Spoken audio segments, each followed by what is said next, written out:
Olá, senhoras e senhores. Bom dia. Sejam bem-vindos à videoconferência de resultados da Kepler Weber, referente aos resultados do terceiro trimestre de 2025. Estão presentes hoje conosco os senhores Bernardo Nogueira, diretor-presidente, e Renato Arroio, diretor financeiro e de Relações com Investidores. Gostaríamos de informar que a apresentação está sendo gravada e traduzida simultaneamente. A opção de tradução está disponível ao clicar no botão Interpretação. Para aqueles que acompanham a videoconferência em inglês, é possível silenciar o áudio original em português clicando em Mute Original Audio.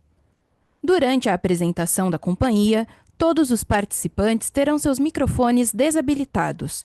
Posteriormente, daremos início à sessão de perguntas e respostas. Para fazer perguntas ao vivo, clique no ícone Raise Hand ou levantar a mão. Ao ser anunciado, você receberá uma solicitação para ativar seu microfone e poderá fazer suas perguntas. Aos interessados em fazer perguntas por escrito, a função de perguntas e respostas está disponível na barra inferior do Zoom. Basta clicar no ícone Q&A, digitar sua pergunta e enviá-la. É importante esclarecer que quaisquer declarações feitas durante esta teleconferência relacionadas às perspectivas de negócios da Kepler Weber, metas operacionais e financeiras, são projeções da diretoria da companhia e podem ou não se concretizar. Investidores devem compreender que fatores políticos, macroeconômicos e outros fatores operacionais podem influenciar o futuro da companhia e levar a resultados que diferem materialmente das expectativas expressas em tais considerações futuras. A seguir, exibiremos um vídeo sobre o evento Portas Abertas, realizado em setembro, uma ocasião especial em que a companhia teve o prazer de receber clientes e diversos stakeholders na unidade de Panambi. O vídeo também traz os principais prêmios e reconhecimentos conquistados pela Kepler ao longo dos 9 primeiros meses de 2025, reforçando o compromisso da companhia com excelência, inovação e relacionamento com o mercado. Na sequência, passaremos a palavra ao Sr. Bernardo Nogueira, que dará início à apresentação de resultados.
Agora, gostaria de passar a palavra para o Sr. Bernardo Nogueira, que iniciará a apresentação de resultados do terceiro trimestre de 2025. Bom dia, pessoal. Um prazer ter vocês aqui para a gente falar um pouquinho sobre o terceiro trimestre e sobre tudo que está acontecendo na Kepler. Vamos entrar já aqui nos nossos resultados, né? E começando com a receita líquida de 423 milhões de reais. Acho que aqui vale destacar que essa é o terceiro melhor resultado para um terceiro trimestre que nós tivemos na nossa história, né? Então, um resultado bastante robusto, considerando todo o período aí macroeconômico dentro do agronegócio que a gente vem vivendo. E aí no EBITDA, com 73,6 milhões de reais, a gente viu uma melhora nas margens, né, que vem trazendo aí o year to date para casa dos 15%, a gente espera crescer isso ainda um pouco mais com os resultados do quarto trimestre, e a mesma coisa com o lucro líquido, né, com 51,6 milhões de reais, também uma evolução aí para 12,2%, elevando aí o year-to-date para 8,4%, e também a gente espera uma melhora ainda para o quarto trimestre. Passando aqui para pouco as áreas de negócio, né, a gente vê, acho que a primeira grande mensagem aqui, que a gente se preparou para esse momento mais difícil, né, e o resultado está aqui com a diversificação dos nossos negócios, né? Então a gente vê um cenário adverso no agronegócio brasileiro e a gente está aqui no terceiro trimestre podendo contar fortemente com negócios internacionais, crescimento de 23%.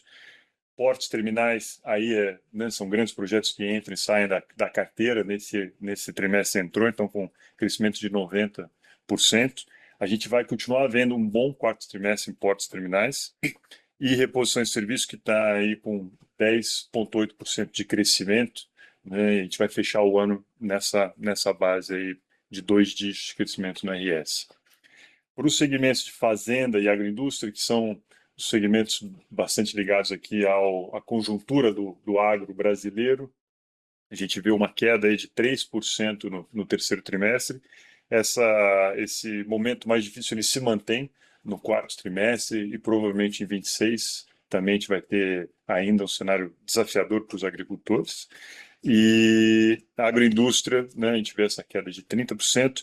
Aqui a gente tem duas mensagens em agroindústria. As vendas foram um pouquinho mais tardias esse ano, então a gente começa a ver uma carteira de virada bastante interessante para agroindústrias. Então a gente espera aí um 26 agroindústrias retornando com maior força, né? A gente espera um crescimento para agroindústrias em 26, só que aqui no quarto trimestre a gente vai continuar vendo ela ainda com uma retração parecida com o que a gente vê aqui no terceiro trimestre. Então isso é um pouco da conjuntura aí dos negócios.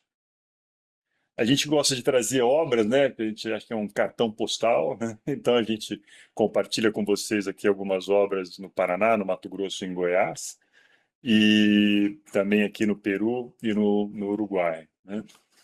E aí, entrando já nas obras relevantes, né, para o período, a gente trouxe destaque aqui, são 257 milhões de reais, são 43 obras estratégicas aqui, né, em todo o Brasil, a gente divide aqui nos diferentes segmentos. No momento, né, hoje, nós temos 262 obras em andamento, né? Então, assim, todo um time de campo aí dedicado à execução dessas 262 obras que estão sendo realizadas nesse momento. Passo aqui agora para o Renato continuar com o nosso EBITDA. Obrigado. Bom dia a todos, bom dia aos nossos acionistas, colaboradores. Prazer estar aqui com vocês novamente para falar um pouquinho dos nossos números do terceiro TRI de 25 e dos 9 meses de 25. Efetivamente, a gente entrega um trimestre aqui com bastante adversidade mercadológica, mas a empresa soube ter resiliência e entregar um bom resultado novamente, né? Entregando 73,6 milhões de EBITDA, algo como 17,4% sobre a receita operacional líquida, né? Falando um pouquinho das principais variações quando comparamos o terceiro TRI de 24, né, que a gente teve 21,2% de EBITDA e 92,9 milhões de reais. A gente tem um decréscimo aqui do lucro bruto da companhia, né, muito por conta das questões mercadológicas envolvendo preço de commodities um pouco menor do que o que a gente tinha nos anos anteriores, juros altíssimos, né, e crédito escasso, decorrência da inadimplência que temos tido no setor.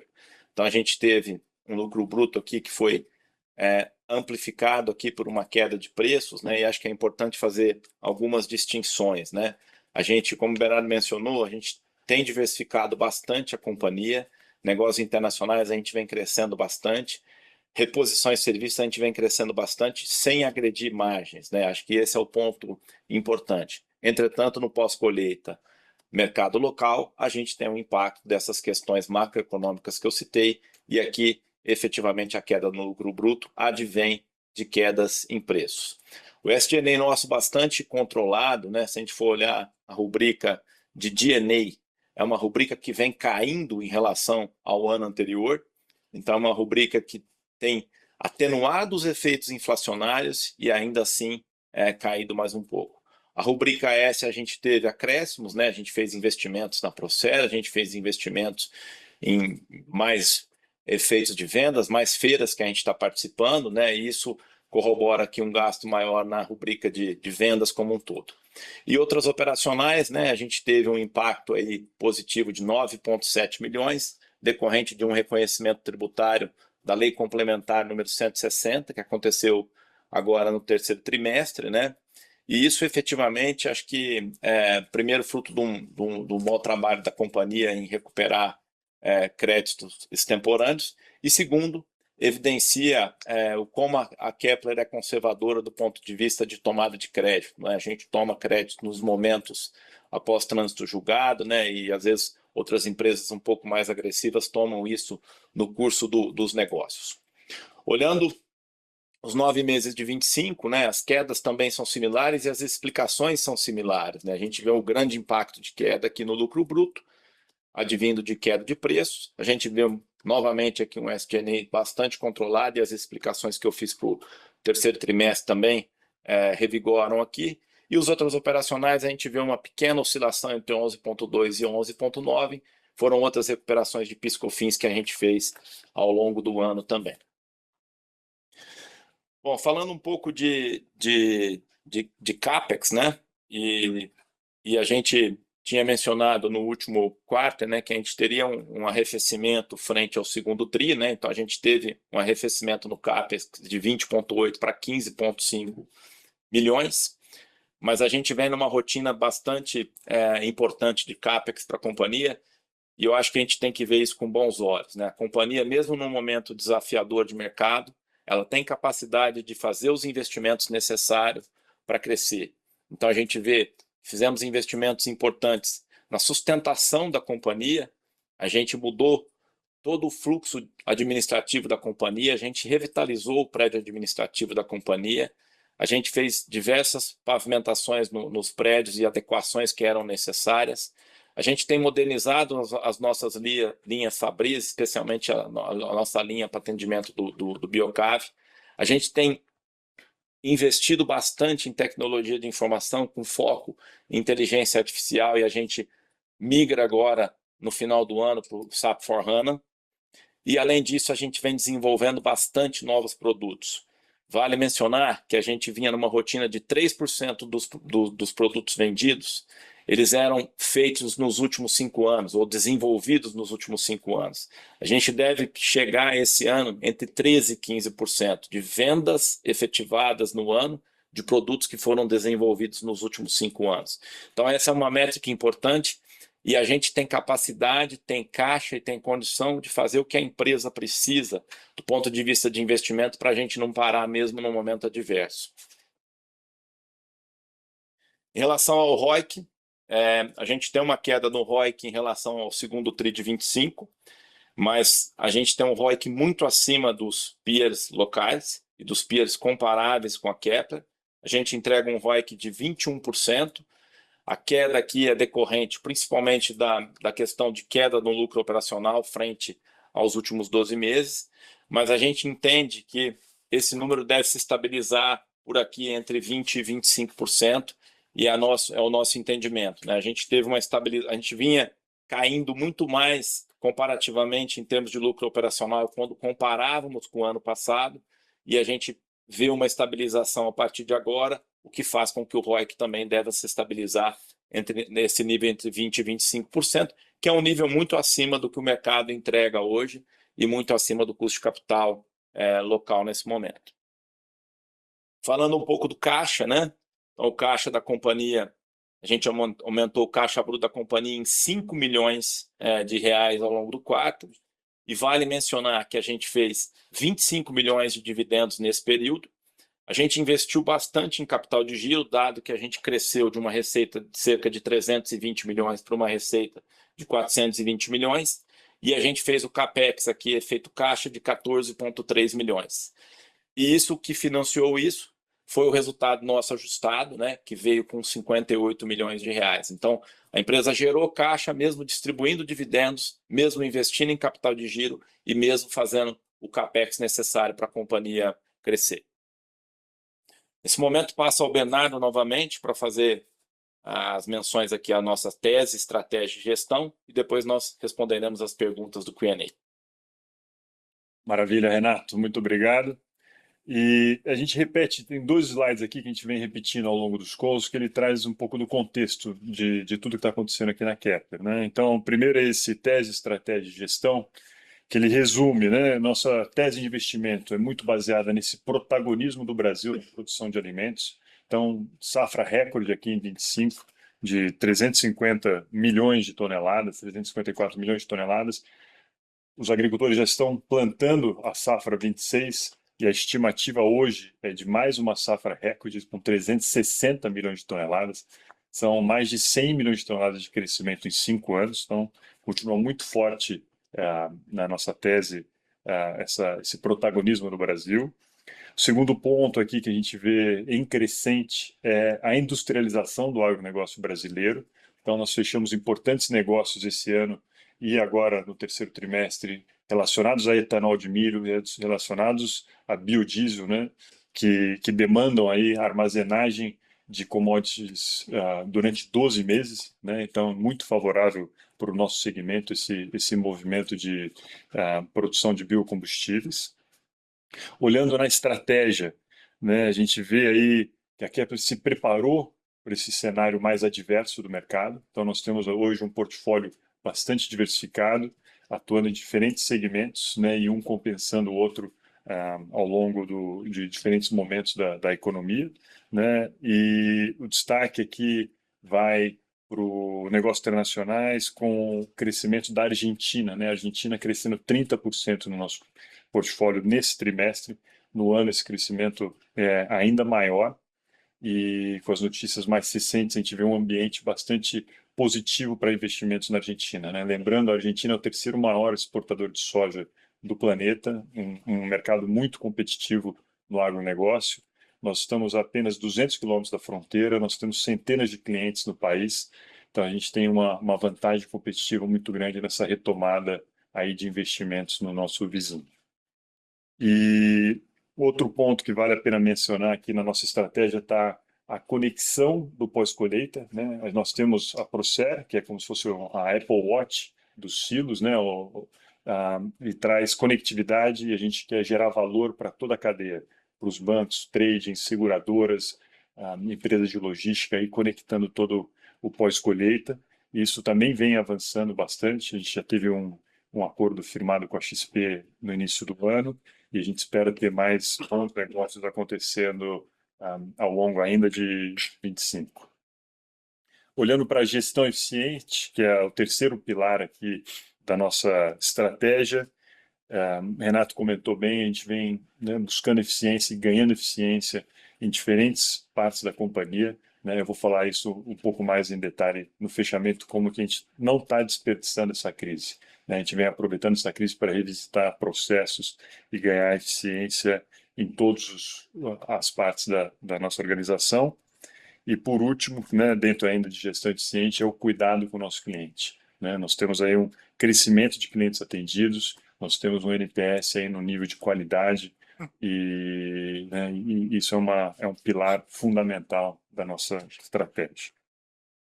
Aí passando aqui para o último slide antes do Q&A, para quem vou explicar ele para quem é a primeira vez que está nos acompanhando, mas ele traz os principais fatores que influenciam o nosso negócio, né, que é em laranja aqui o preço da soja, em dólares, né, bushel por dólar.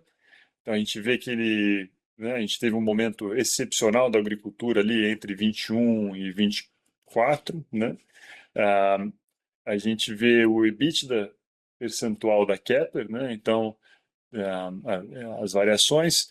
A gente vê a Selic, a taxa média da Selic, que né, começa em vermelho lá em 2015, ela vem caindo, né, chega a 4,5% em 2019, e depois ela sobe de volta e está nos patamares hoje de 15%, que é o maior dos últimos 20 anos. E, por último, aqui embaixo, a produção e o déficit de armazenagem, né, que está na nossa tese, a gente falou um pouquinho antes. Então, a gente repara que lá em 2016 o Brasil conseguia armazenar 93% da sua produção e hoje o Brasil consegue armazenar 60% da sua produção, né? Então, existe aí esse gargalo logístico que a gente escuta muito nos jornais, né, na mídia. E aí a combinação de tudo isso, né, a gente gosta desse slide porque ele coloca em perspectiva, né, quando a gente vê o nosso resultado aqui do terceiro trimestre e o resultado de todo 2025, comparativamente com o 24, ele é inferior, mas a gente já vê uma estabilidade.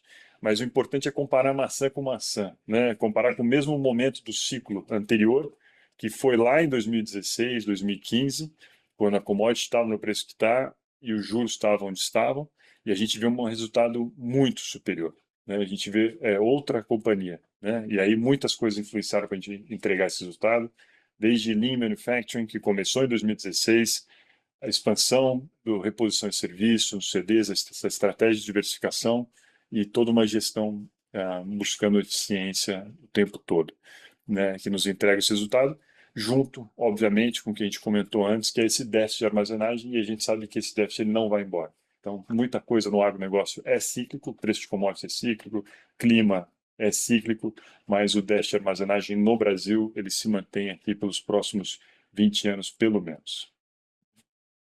Então, passamos agora para o Q&A, por favor. Iniciaremos agora a sessão de perguntas e respostas. Lembrando que para fazer perguntas, clique no botão Raise Hand ou levantar a mão. Ao ser anunciado, uma solicitação para ativar seu microfone aparecerá na tela e então você deve ativar o seu microfone para fazer perguntas. Aos interessados em fazer perguntas por escrito, solicitamos gentilmente que utilizem o botão Q&A na barra inferior do Zoom.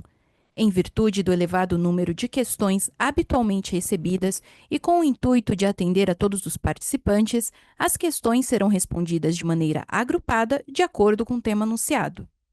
Reforçamos que as perguntas feitas por meio do microfone terão prioridade na ordem de resposta.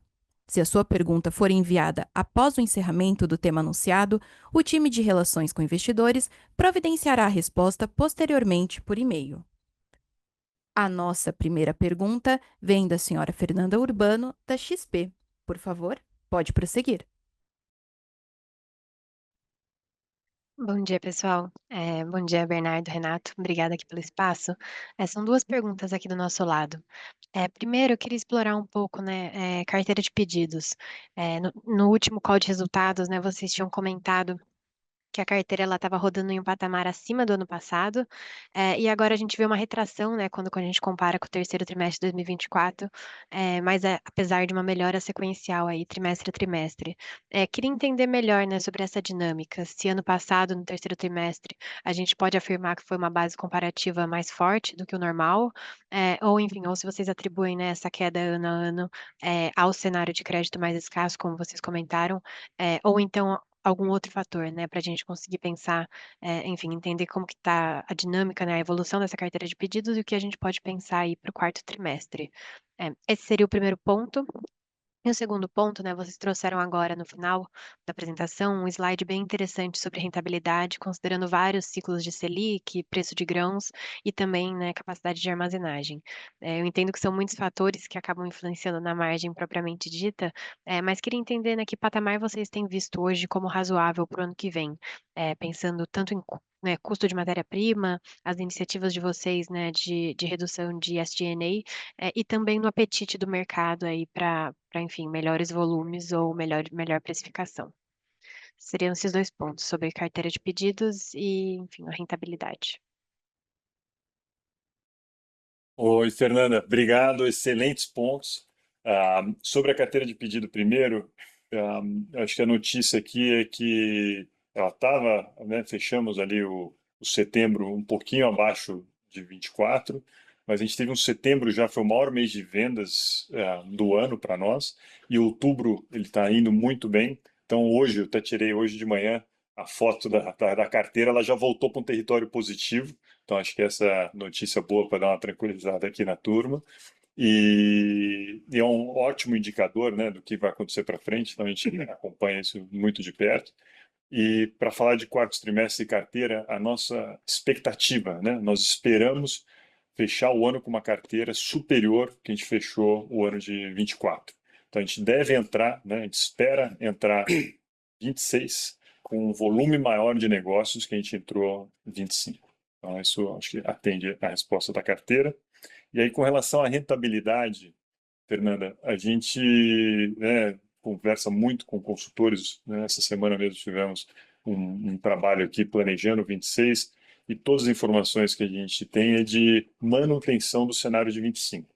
A gente não espera uma melhora no preço das commodities, ou uma redução muito drástica de juros, né? Todo mundo fala de uma redução de juros, mas vai acontecer ao longo do ano, é gradual e deve impactar, na verdade, o ano de 27. Né, ela acontecendo depois de julho, não vão impactar muito os nossos negócios esse ano. Então a gente imagina aí uma estabilidade versus o que a gente viu em 25. Só complementando um pouquinho, né? Acho que os pontos do Bernardo estão perfeitos, né? Em relação à carteira, a gente vislumbra a possibilidade de fechar um pouco maior do que a gente teve no ano anterior, né? Então isso traz um volume de vendas talvez ali maior um pouquinho no primeiro tri e segundo tri, né? Essa é a expectativa. E o outro ponto aí em relação a números para o ano de 25, né? Do ano de 26, a gente não vê nada muito diferente do que a gente tem em 25, né? Commodities muito similar, a questão de juros tem uma queda prevista, mas se a gente for olhar o juro médio do ano que vem, ele vai arrefecer muito mais lá para o final, né? Então gera uma perspectiva de melhora para o início de 27. E o que a gente pode falar do que a gente fez internamente, né? A companhia, acho que eu posso dizer, e com certeza ela está muito mais eficiente ao longo desse ano do que foi no ano de 24. Né? A gente focou, como o Bernardo falou, um momento adverso, né? Serve para a gente checar determinadas ações internas que eram feitas de maneiras menos eficientes e focar e trabalhar nisso. Né? Então, hoje a companhia ela despende muito mais eficiência do que ela tinha no passado. Né? Isso pode trazer talvez uma melhoria gradual aí no próximo ano em relação a resultados. Super claro. Obrigada. Bom dia, pessoal. Nossa próxima pergunta vem do Sr. Kiefer Kennedy, do Citigroup. Por favor, pode prosseguir. Tudo bem, Bernardo, Renato, time de RI, obrigado aí pela oportunidade de perguntar, parabéns pelos resultados. Eu tenho duas aqui. A primeira, em negócios internacionais, eu queria dividi-la em dois pontos aqui. Vocês comentaram um negócio interessante ali, né, que no release, que 100% das vendas dos silos nesse trimestre, elas tiveram tecnologia para ser embarcada. Achei interessante esse ponto. Eu queria perguntar, entender sobre esse tema aqui, né? Se foi alguma coincidência ali dos pedidos, se de fato a companhia está priorizando a venda nesse tipo de formato, né? O que é a estratégia aqui, porque eu achei um comentário legal, e quanto que isso agrega de rentabilidade para o produto. Queria um pouco mais de caracterização nesse ponto. E nesse ponto aqui ainda de vendas internacionais, apesar da venda super forte, né, um crescimento robusto, indicação ali no começo por parte do Bernardo, de que o quarto tri também vai seguir forte, a margem ela foi impactada, né, caiu ali para o patamar perto de 20%. Vocês comentam, né, sobre um ambiente competitivo mais duro, demandando condições comerciais diferenciadas. Eu queria entender um pouco mais sobre os países, né, que tipo de país aconteceu essas vendas, onde a margem está mais ou menos impactada, né? Pegar um pouco mais de cor aqui, porque é, no primeiro ponto acho que é super positiva a parte da Procer ele ter embarcado, e no segundo a gente vê uma disparidade aqui de margem, apesar das vendas fortes. Então eu queria explorar um pouco mais desses dois pontos. E a segunda pergunta, que é sobre o PCA, eu faço daqui a pouco, para não emendar aqui. Obrigado. Ok, já emendando. Não, mas obrigado pelas perguntas. Acho que primeiro eu vou responder a parte da Procer e deixo o Renato falar um pouquinho sobre a rentabilidade. Então, a nossa estratégia, né, desde a aquisição da Procer, a Procer trabalha como amplo licenciamento, então a gente quer que a Procer esteja em todos os fornecedores de equipamentos, né? Acho que esse é um primeiro ponto. No caso da Kepler, ela já sai como default em 100% das nossas unidades, a não ser que o cliente já tenha outro fornecedor para o IoT, né, para tecnologia, ele acaba embarcando a Kepler, né? Então, acaba embarcando a Procer. No Brasil, a gente viu uma evolução bastante grande nesses últimos 2 anos de unidades conectadas, né? E no negócio internacional a gente celebrou aí esse trimestre que foram 100% das unidades conectadas com o Procer. E aqui tem dois valores, né? Que é o primeiro, que é o faturamento com tecnologia e aumenta a rentabilidade da unidade como um todo, né, sem dúvida, mas o segundo grande valor aqui é depois essa conectividade e conexão das unidades, né, que a gente espera gerar aí receitas recorrentes, valores, né, a longo prazo com essas unidades estando conectadas, né, seja aqui no Brasil ou em mercados vizinhos aí, parceiros como Paraguai, Uruguai, Argentina. Então existe esse segundo aspecto de entusiasmo toda vez que a gente consegue ter tecnologia embarcada. Passo aqui para o Renato falar um pouquinho sobre a rentabilidade. Perfeito. Bom dia, Kiefer. Obrigado pela pergunta. Em relação a negócios internacionais, né, acho que contextualizando um pouquinho os nossos negócios internacionais, né, primeiro, eles despendem muito pouco capital de giro, que geralmente quase a totalidade desses recebíveis são feitos pagos de maneira antecipada. Eles refletem um baixíssimo risco de crédito, porque a totalidade desses embarques saem geralmente com pagamentos antecipados. Então ele gera, apesar dele ter uma margem que deteriorou, né, como você mencionou, em termos de fluxo de caixa, ele é uma boa venda porque ele não tem um carrego ali de contas a receber por um período de 8, 10 meses. Em relação à queda da margem, né, isso reflete um pouco da competitividade local no Brasil mesmo, né, que todos os players procuram disputar em outros territórios, né? Então, o mercado que a gente está disputando são os mesmos que os players locais buscam, né, num dado momento.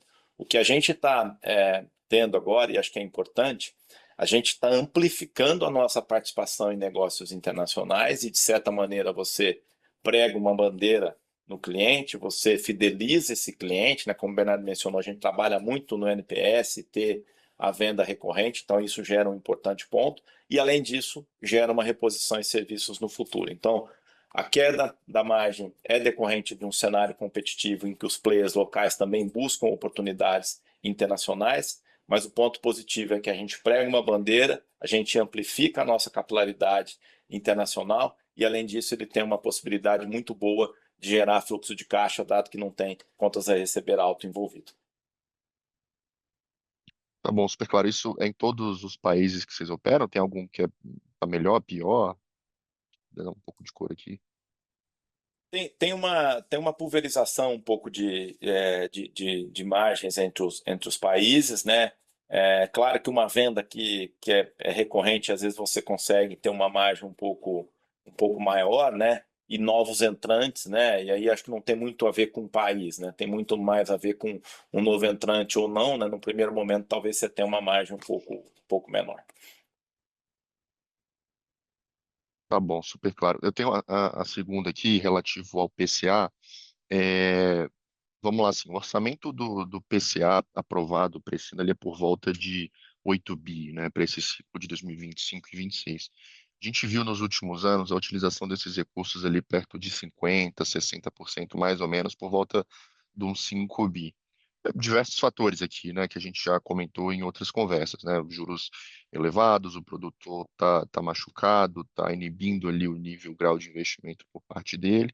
Minha pergunta é o que vocês estão vendo até agora da utilização desse plano no ciclo de 25 e 26, não só da Kepler, assim, de vocês é mais fácil de ver, mas para o mercado como um todo, né, o que vocês estão vendo da utilização desse recurso tão importante, porque talvez ele seja um preditor ali, um eventual lead indicator da intencionalidade, vamos colocar assim, do produtor em voltar a investir.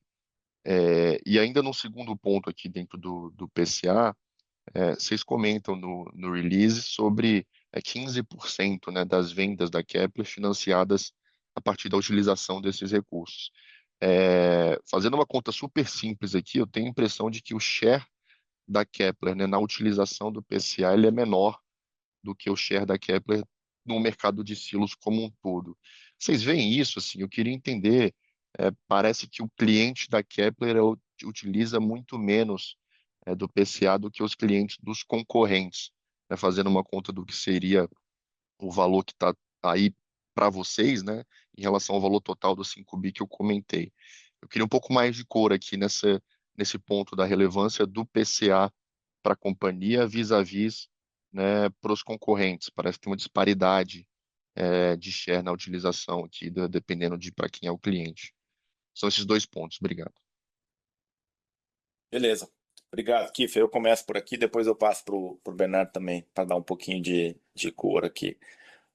Em relação ao PCA, ele está mais lento até do que o ano passado, né?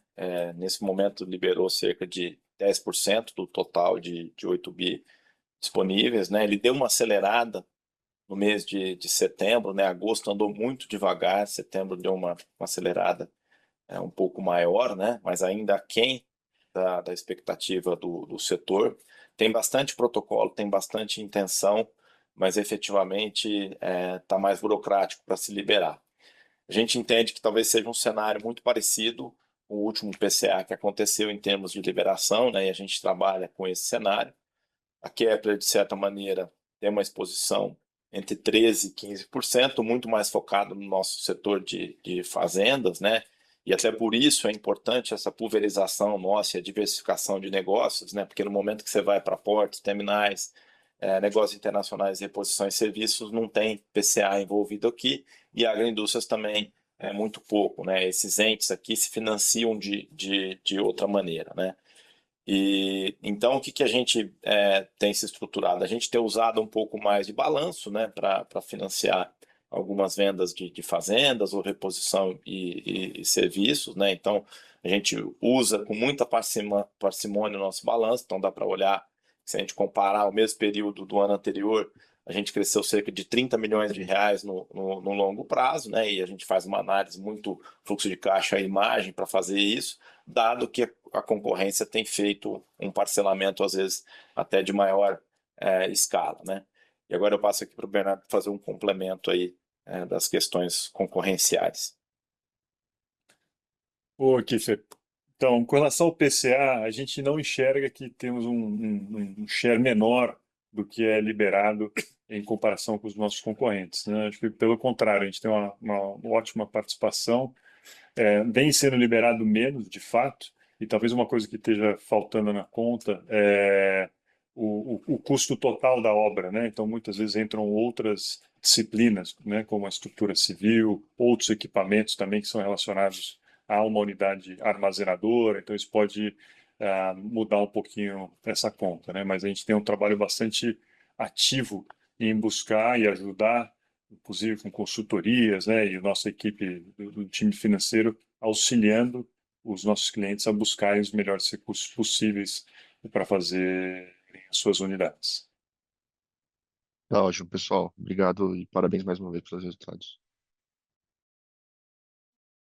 Lembrando que para fazer uma pergunta por texto, basta clicar no botão Q&A na barra inferior do Zoom e enviar a sua pergunta.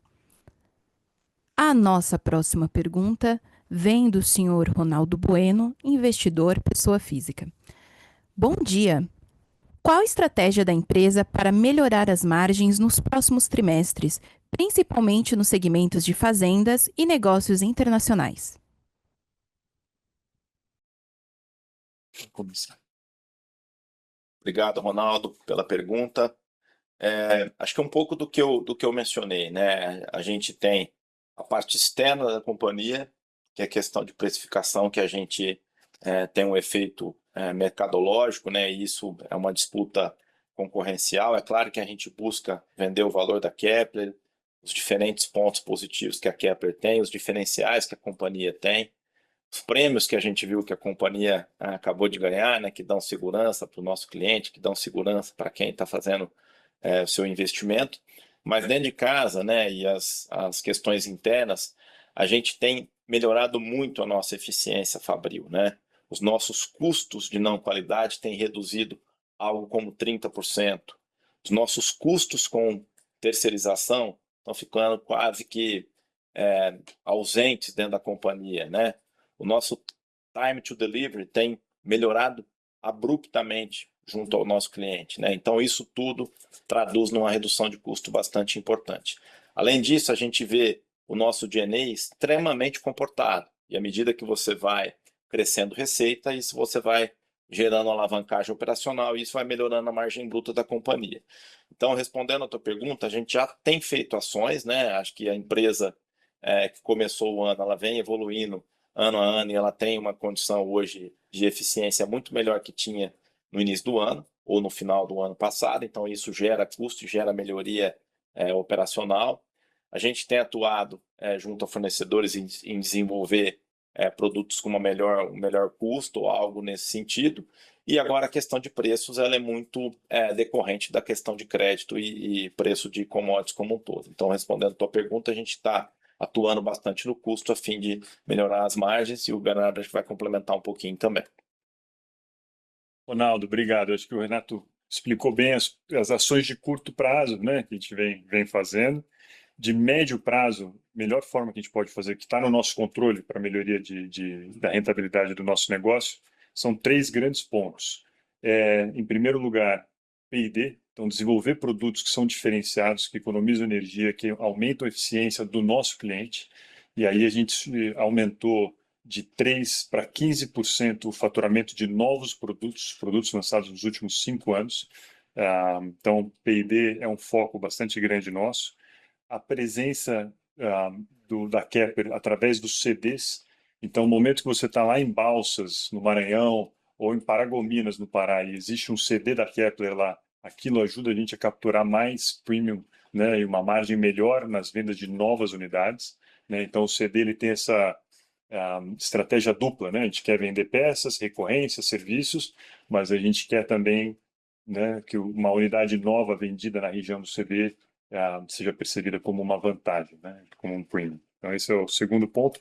E o terceiro, que é muito importante, Ronaldo, é a implantação do projeto, né? Então, eu comentei, a gente está com mais de 260 obras em andamento, e uma obra que é entregue de forma organizada, com segurança, no prazo combinado, o cliente ele volta e ele compra com um premium, né? Essa tranquilidade que ele tem com uma boa entrega, essa experiência que ele tem com uma excelente entrega, ela remunera a gente na próxima, né? E aí, nesse ponto, é importante lembrar que 70% do nosso faturamento aqui do terceiro trimestre são para clientes que já compraram Kepler no passado.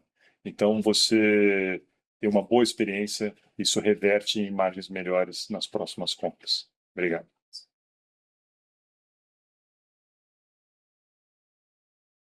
Por favor, aguardem mais um momento enquanto coletamos mais perguntas. Nossa próxima pergunta vem do Sr. Werner Roger, da Trígono Capital. Por favor, pode prosseguir.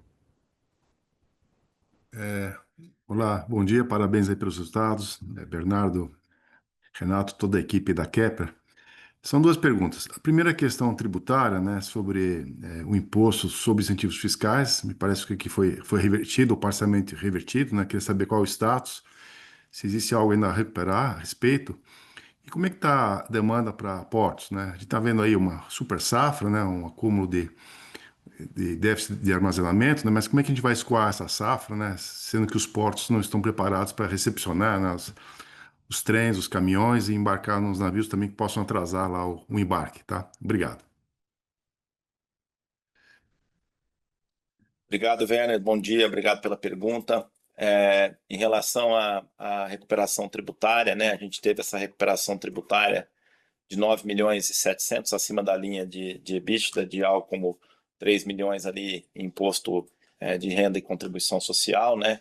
Isso advém de tributação de imposto de renda e contribuição social que eram feitos sob subvenções que a gente tinha no Mato Grosso do Sul, né?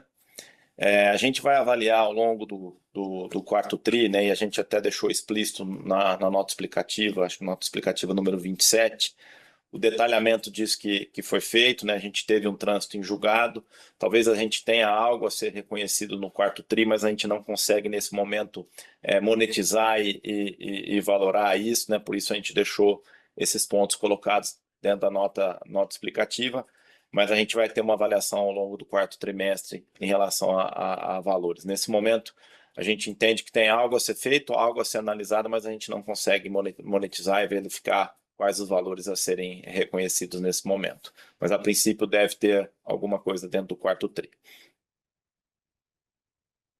Bernardo, acho que o restante dá. Werner, obrigado pela pergunta. E no tocante de portos, né, especificamente, a gente está com uma demanda aquecida.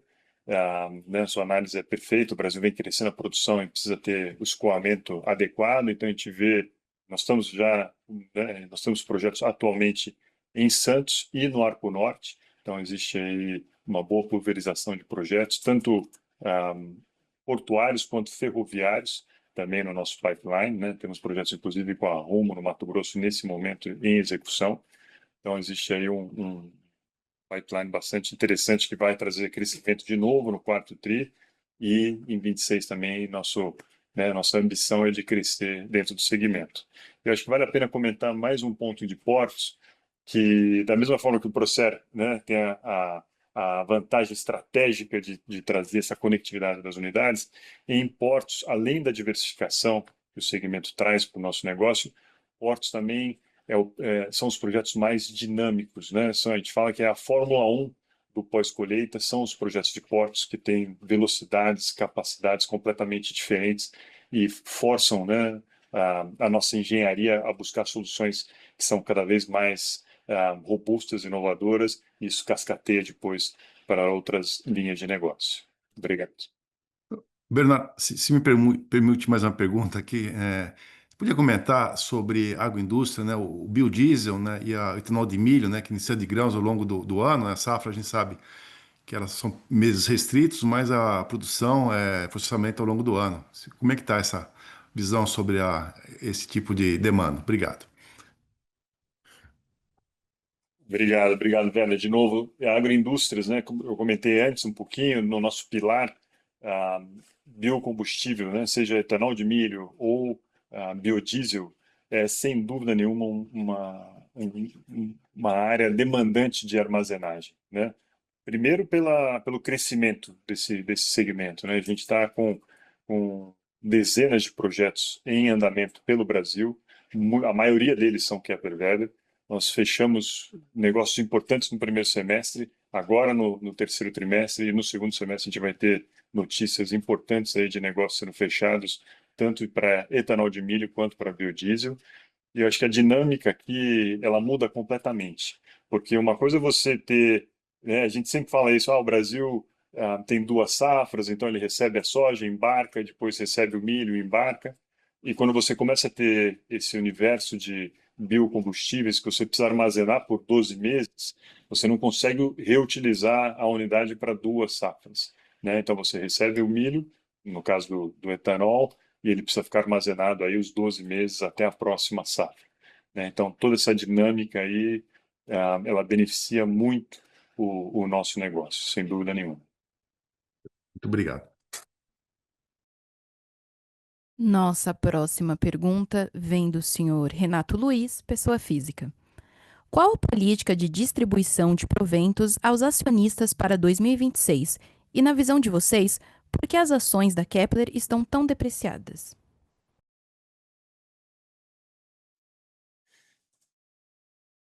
Bom dia, Renato, tudo bem? Obrigado pela pergunta, né? Começando pela segunda parte, né?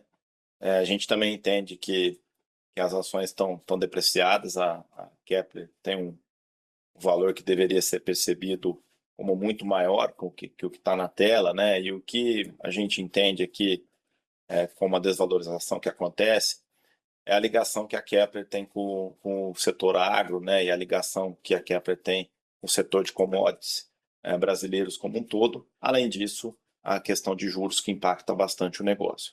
Acho que o papel nosso aqui, né, é demonstrar a resiliência da companhia e as fortalezas que a companhia tem, mesmo num momento adverso como esse, né?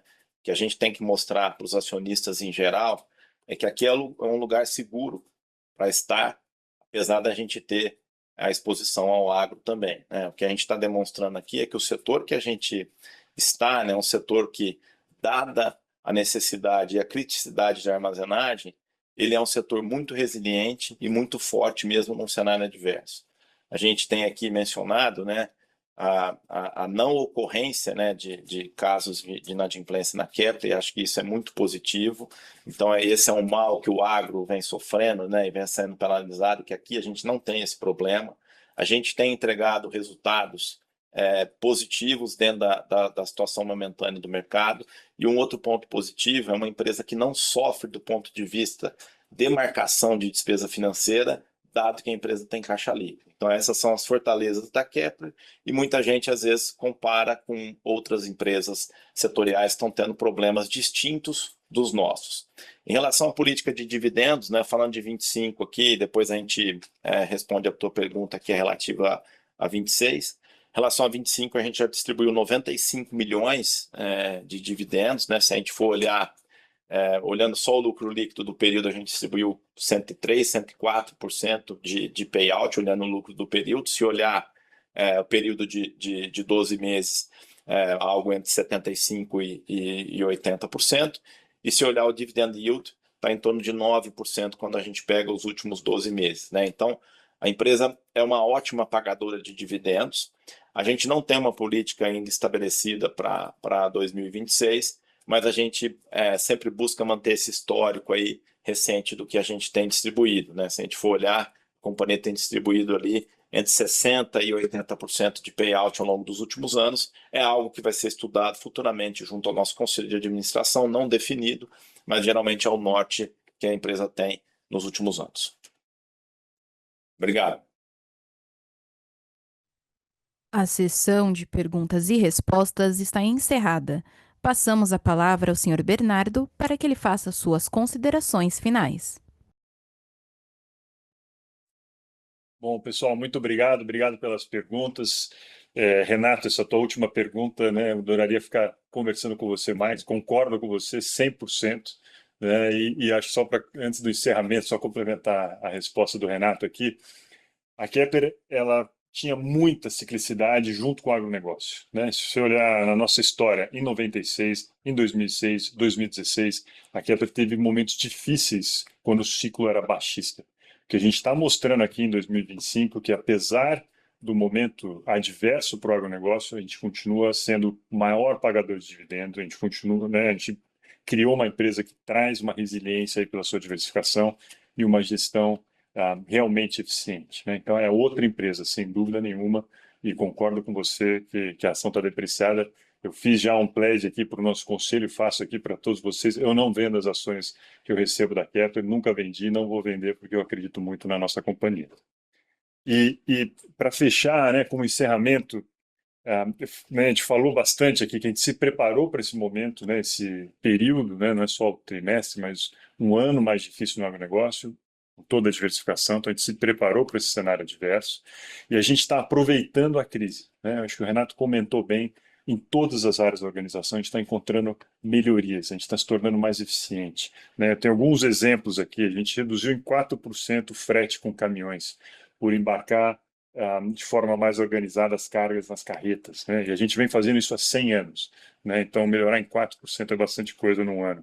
A gente aumentou em 7% a produtividade da nossa logística interna nas fábricas, né? São 50 carretas mais ou menos por dia que entram e saem dentro da Kepler, então toda essa logística, né? O homem-hora está 7% mais eficiente esse ano. A gente tem previsão aqui no quarto trimestre de reduzir as terceirizações em 6 milhões de reais versus o ano passado. São só exemplos de como a empresa está bem administrada, né, os custos bem controlados aí por toda a organização. Não é um trabalho, obviamente, do Renato, meu, acompanhar, incentivar isso, mas todas as lideranças da organização estão comprometidas em fazer o melhor possível dentro desse cenário, né? E aí, a gente falou um pouquinho de carteira, acho que é importante reforçar esse ponto, né, que a carteira que terminou o trimestre um pouquinho, ligeiramente abaixo contra 24, já está superior, e a gente tem né, a gente trabalha e tem uma expectativa de que ela termine o ano, que a gente entre o ano de 26 com uma carteira superior ao que a gente entrou 25. Acho que esse é um ponto importante de reforçar aqui. E aí, para encerrar, né, eu gosto sempre de falar aqui de acionistas, clientes e nosso time, né? Então, mensagem aqui primeiro para os acionistas: eu fico muito feliz, mesmo no cenário adverso, né? Renato comentando, né, que a ação não está sendo valorizada. Nos últimos 12 meses, a gente teve um crescimento da nossa base acionária de 13,7%. São 11 mil novos acionistas. Então, é muito bacana ver que, de novo, mesmo com muita notícia ruim na mídia, a Kepler vem sendo valorizada e reconhecida. Né? A gente está trabalhando aqui para continuar, para 125 e continuar sendo a maior pagadora de dividendos dentro, com dividend yields, né, dentro do agronegócio e entre as melhores da categoria de capital goods. Olhando para os nossos clientes, né, eu tenho certeza que tem alguns aqui presentes, a gente continua com um compromisso muito grande de estar próximo de vocês, desenvolvendo produtos que agreguem valor para a sua operação. Nosso NPS está em 70, então uma zona de qualidade, a gente busca aumentar para uma zona de excelência, aqui com pontualidade e boas entregas. E a gente aumentou o nosso número de clientes no momento aqui, no ano, nós estamos com 3.812 clientes, né? E um aumento, mesmo no ano mais difícil, que a cadeia está retraída, a gente consegue aumentar o número de clientes. Isso mostra que a gente não está andando com a média, né? Nós estamos acima da média aqui em desenvolvimento de produtos, em acesso ao mercado, né? Em fazer a coisa acontecer. E aí, por último, e absolutamente não menos importante, né? Muito obrigado para todo o time Kepler. Nós recebemos essa semana o prêmio da GPTW, nós estamos entre as melhores empresas para se trabalhar no Rio Grande do Sul, e isso é graças à dedicação, ao empenho, né? O que a gente fala muito, nosso sangue laranja, em fazer o melhor para a nossa companhia sempre. Muito obrigado, pessoal. A videoconferência de resultados da Kepler Weber foi concluída. Em caso de dúvidas, por favor, envie sua pergunta para o time de Relações com Investidores pelo e-mail ri.kepler@kepler.com.br. Agradecemos a participação de todos e desejamos um excelente dia.